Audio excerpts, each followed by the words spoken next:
Okay, well, so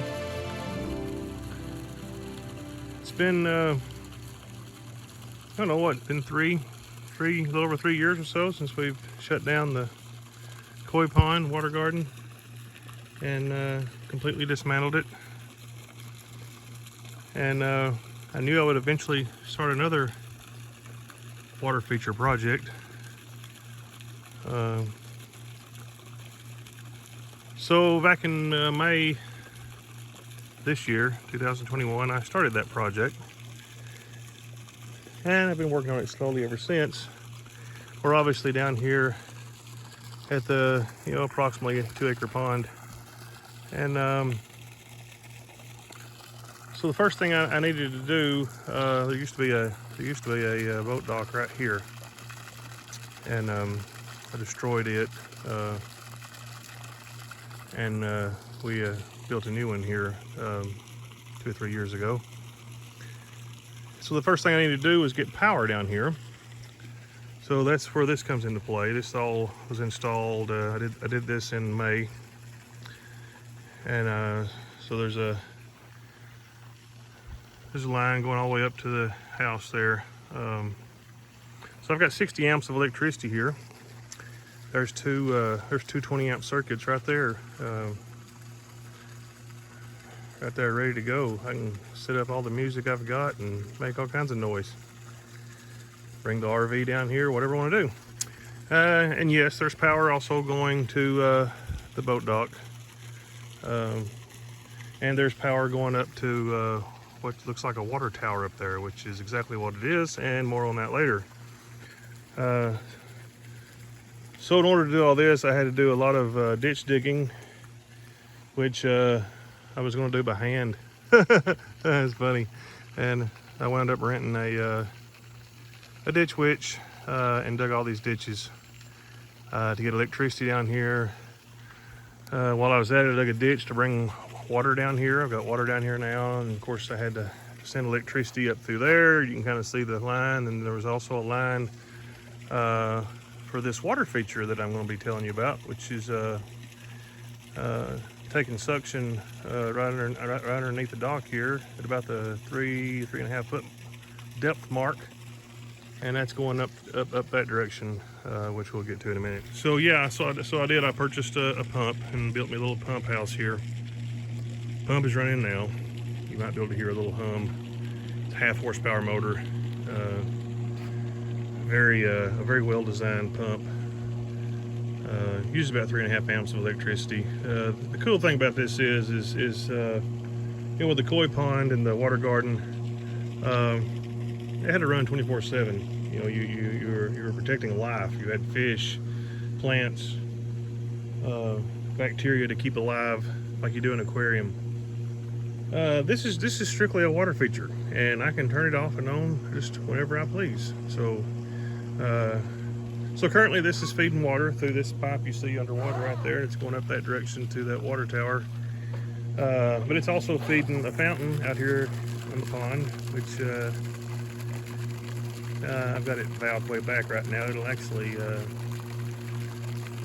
shoot about twice as high as that. But right now I've got a lot of water going up the hillside here, which we'll cover in a second.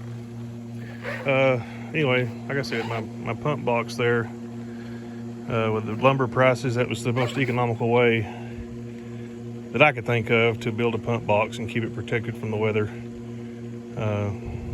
Just use decking boards and shingles. How's that? All right. And like I said, I brought water down here, which makes it nice and easy to prime this pump.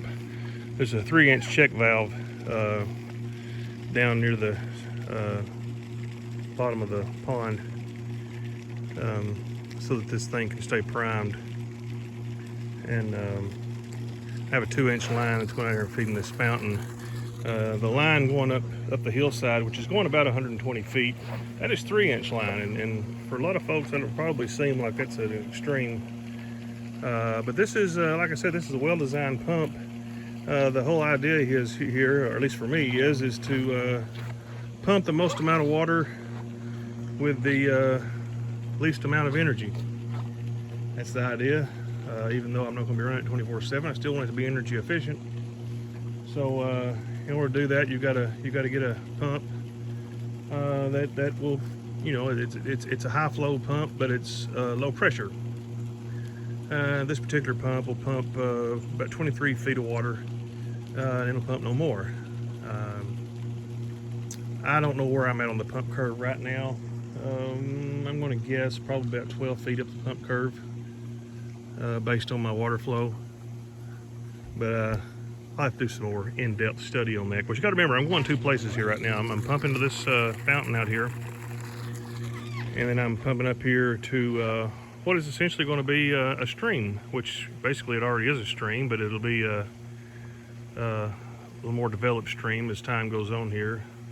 You can see I'm building a rock wall here along the water edge here. We're on the shallow side, with the dam being over there on the other side. So if we follow the path of the 3-inch line here, we get up here to this water tower that I've built. Yep, built a water tower. Now, water tower, if you remember, those of you that would remember my koi ponds, it had a gazebo on it, which I obviously took apart. The 4x4s that's holding this up came from that gazebo. The rest of the wood you're looking at here came from the old boat dock that I took apart before building the new one. So I didn't have to buy any lumber for this, thank goodness, with the prices of lumber right now. But anyway, the pump down there can feed this water tower, these two 55-gallon drums, although right now it's not. It's feeding the barrel you see up on the hill there, which I call, I got to come up with a name. I call it the distribution barrel because it's distributing the water. It's the final distribution point. You see Emma there taking a drink. Anyway, you see the stream. This is just to get water flowing and flowing right back down here. This will obviously look far different in the future, but right now it's just somewhere for the water to go.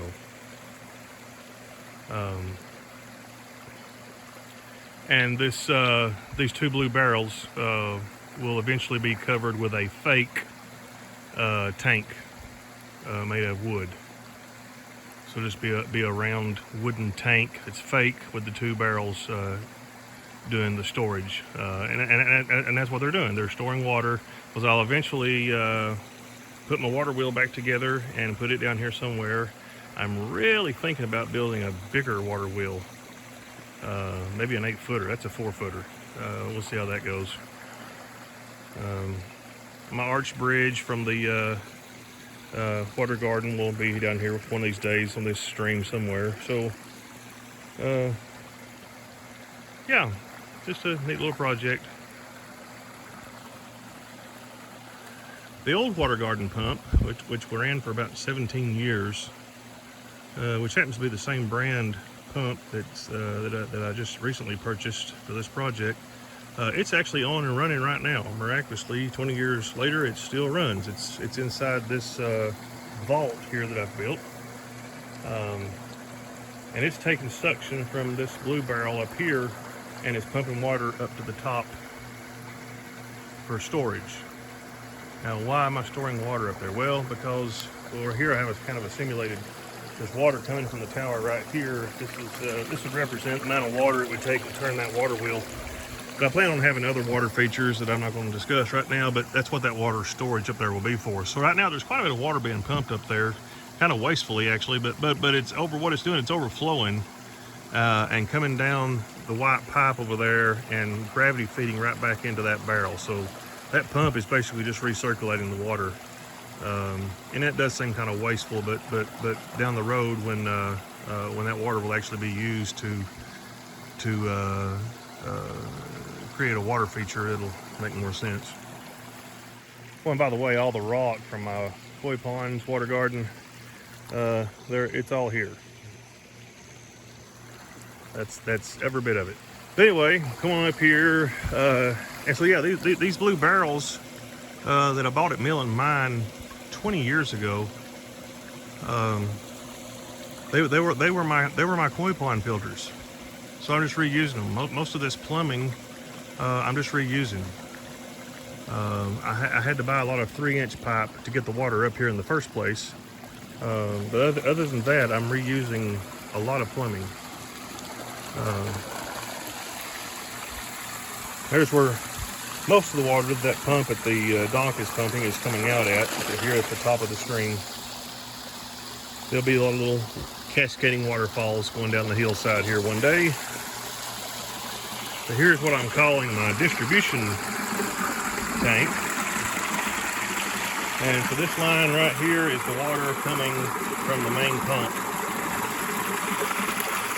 These two lines, you see right there, one at the top of the screen is feeding the secondary pump that's pumping water to the top of the tower. And then when it gets up there, what water is not being used overflows the tower and comes back to the bottom pipe, which comes back and up to the top of this, so that I can make sure that it's working, and also because it's kind of acting as a venturi jet up there right now, sucking in a lot of air. I don't want, you can't let that air get into the intake to the pump, or the pump won't work. So,